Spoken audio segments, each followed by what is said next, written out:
Hello and welcome to this video about this Luxman DZ-112. I've done a video about DZ-112 before and I really liked it, and I now have 3 of these in stock. Main claim to fame are those 2 Burr-Brown PCM-1701 DAC chips. These are 18-bit laser trim resistor ladder DACs, and all the brothers of 1702, which I think is the best DAC chip ever made. They were like $17, whereas current DAC chips are under $1. And there were 20 bits, and then the 24 bits were 1704, which were the last ever made from that series.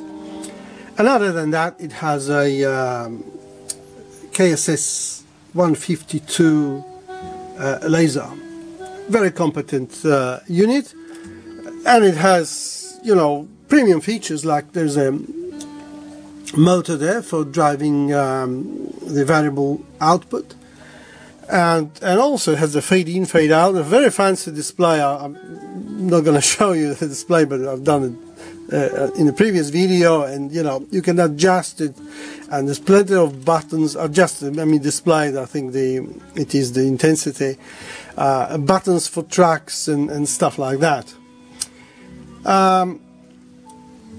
What I want to show you now is that in the last one I was doing a service, and you see that white plastic bit that has a paddle that engages micro switches, and these micro switches tell the servo if the tray is in or out. There's another one here that you need to clean that tells the servo when the head arrived at its track 1 position. But that paddle in the other unit was turned 180 degrees, so the lever that is inside of that hole, and it's engaged by the tray on the way in and out, was actually sticking out here, and it was very difficult to remove it. When I received this unit and I started replacing belts and clean micro switches, I've noticed that it was just missing, and what happened was it completely got dislodged and it ended up there under the board.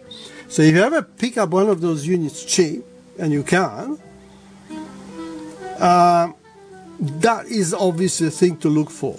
Those things, you know, is being held just by this catch engaging that white extrusion there, that they just fall out.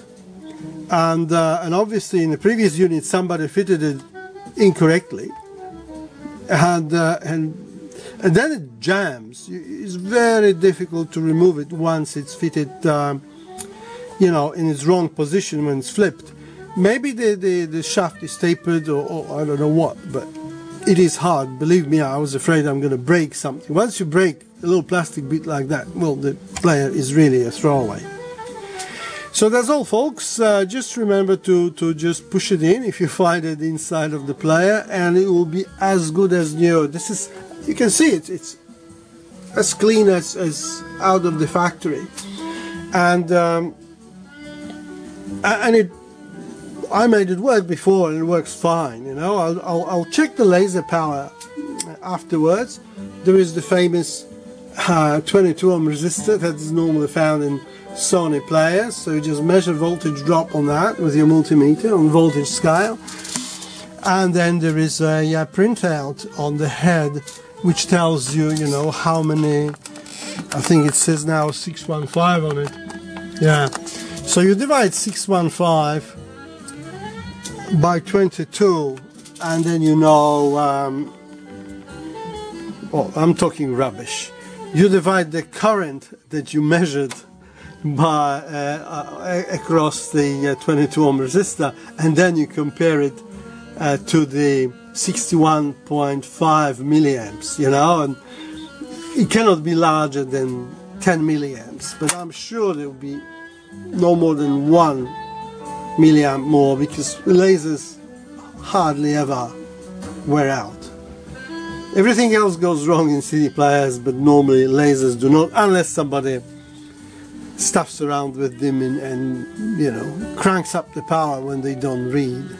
You know, like there is a power adjustment there, But you can see it's factory sealed, so you shouldn't prat around with that. There's a servo adjustment here with those 5 pots. Thank you very much, and till the next one. Bye bye.